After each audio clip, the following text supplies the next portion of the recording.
السلام عليكم ورحمة الله وبركاته. ازيكم يا حبايبي، عاملين ايه؟ دي فرحة العيد.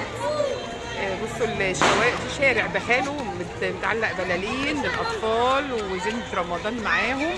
بصوا المنظر، وده المسجد. شايفين منظر جميل قوي، ولحد بصوا لحد الحارة جوه. شايفين بصوا الحواري والمنظر جميل قوي قوي قوي.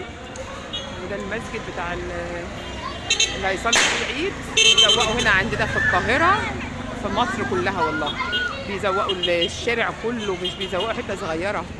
منظر جميل قوي قوي قوي. بصوا الزينه.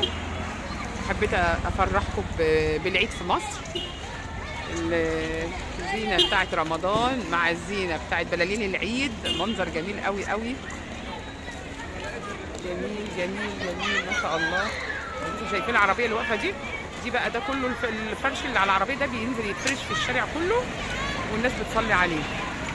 ربنا يا رب يجعله عيد سعيد علينا كلنا ويفرح الناس كلها يا رب، ويجعله عيد سعيد عليك وجميل يا رب ان شاء الله. حبيت بس اوريكم فرحة العيد في مصر والصلوات. جامع تاني كمان قريب اهو، برضه نفس الحكاية، البلالين وفرحة العيد.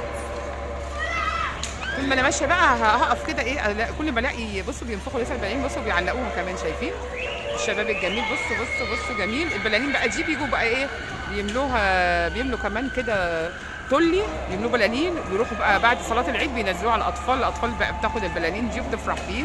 كل سنه وانتم طيبين، ربنا يفرحكم ويجعله عيد سعيد علينا جميعا يا رب. كل عام وانتم بخير، كل سنه وانتم طيبين، عيد سعيد عليكم.